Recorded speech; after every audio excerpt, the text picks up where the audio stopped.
Hello vinyl community and everyone else watching this. I'm back with just a quick video. It's a congratulations video to Tom and Andy of the Two Legs, a Paul McCartney podcast. Their YouTube channel has reached 1,000 subs and it's great. It took them way too long to do that. They should have been there a long time ago, but they're there now. And it's a congratulatory video, and they're having a little contest, and they asked to show, I'm late, I hope I'm in time for this, they asked to either show, or you could just write in the comments, but I wanted to make a video, your favorite Paul McCartney album from every decade, the 70s, the 80s, the 90s, the 2000s, and the 2010s. You didn't have to do the 2020s, because there's only one. So I've done that, and so again, this is just going to be a quick video. I'll talk a little bit about them, and I'll show the copy that I pulled out for a second, but it's not going to be a very long video. But anyway, congratulations guys, well deserved. And here we go, from the 70s. It's a shame because I almost missed the 70s. The 70s, in my opinion, is by far and away Paul's best decade. He was just on fire. He was just about the best-selling solo artist of the decade, group, solo, whatever. He was, I mean, him and Elton are very close. I'm not sure who sold more records, but anyway, I'm skipping to the end of the 70s because my favorite album from the 70s is his last one in the 70s, Back to the Egg. In fact, it's my favorite McCartney album, period. It's Back to the Egg from 1979. This is a UK copy. And it's nice because it has this nice cardboard sleeve where it's paper in America. But the US, nice cardboard, or the UK, nice cardboard sleeve, heavy duty, nice matte cover. The cover is nicer than ours too. It's just a really nice put together album on, of course, Parlophone Records in the UK. So unfortunately I almost missed the 70s with my 70s pick, but it has to be Back to the Egg. It's I was just about to graduate high school when this came out, and this album just blew me away at the time. They played it on as a midnight LP the Monday night before it came out on Tuesday, and on a local radio station, and I taped it off the radio at midnight. And by the middle of the day next year, I smuggled a tape recorder into school with me, and I listened to it a couple times before I went to bed. I didn't go to bed till really late that night. And by the end of that school day, I went to a place called Danny Discount after school, and I bought it. And by the end of that day, between that tape and playing the album, I knew every song in the album, every word by heart. I fell in love with this thing. So, the 70s, Back to the Egg for sure.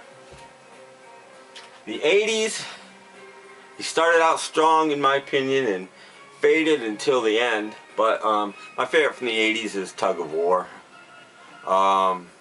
Just a great album, produced by George Martin. He got back with George, and if anything, this album maybe is overproduced, but it's still great songs, great songwriting. This is a Mexican copy of this album, and it's interesting because it's sort of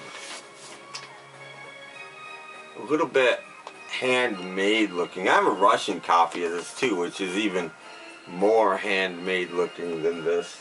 But does this have a unique label? Yeah, there's your Mexican EMI label and custom label, different on both sides. So yeah, this has, you know, Take It Away on it, and Ebony and Ivory, which I prefer the solo version, to be honest. It's not as schmaltzy to me. But anyway, from 1982, Tug of War. This also has Ballroom Dancing, The Pound is Sinking, and Wanderlust. Like some of my favorite solo McCartney songs are on this. So, fantastic album. From the 90s, I had to pick Flaming Pie. This is from the box set. I do not have an original copy of this. So this is 180 gram on 2 discs. Thing is heavy. Has a gatefold. And yeah, my favorite from the 90s. Not my favorite period for Paul, to be honest. And I also don't have very many on vinyl, and I wanted to show vinyl. But this would be my favorite anyway, regardless. So, I didn't like the first single though. I thought, you know, The World Tonight is the first single. Wasn't a very good choice. But this has Calico Skies on it, which is, I think, one of the best songs Paul ever wrote. So, there you go. Flaming Pie from the 90s. The 2000s. Another easy choice for me. This is in my top 5 McCartney albums. Chaos and Creation, In the Backyard. This is a sealed copy. It's on gold vinyl. I've never opened it. I'm not saying I won't, but I've never gotten around to it. This isn't the only copy I have, so I've never opened it and I've looked at the vinyl or anything. Maybe someday I will. I don't know. But for now, it stays sealed.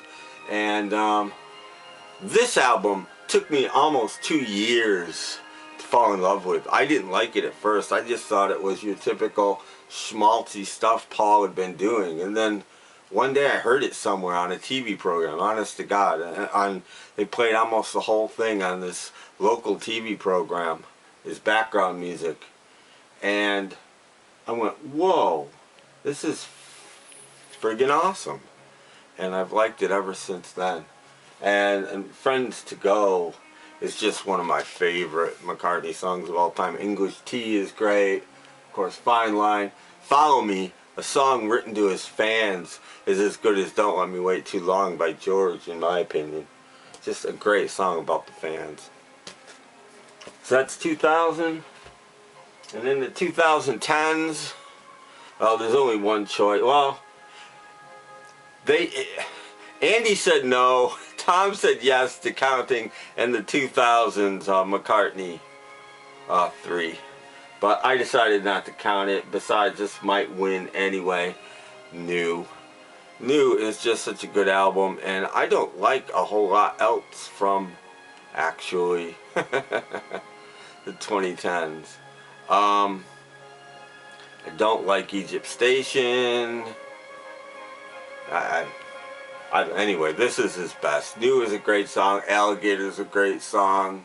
There's Save Us is a great song. Early Days is nice. Good album. And this is the pink vinyl edition. Also, I haven't opened this because I have an original copy, and I have, I'm not sure why, I have just the black vinyl reissue of this as well. Not even sure why I bought that, but so this doesn't need to be opened anytime soon. But there you go. So from every decade, a McCartney album. There's 5 solo decades. Those are my favorites. Once again, Tom and Andy, congratulations. You guys deserve it. Like I said, you should have gotten to 1,000 subs a long time ago. But congratulations on finally getting there. And that's it. Hope everybody out there is doing well. And thank you all for watching. And take care. Bye.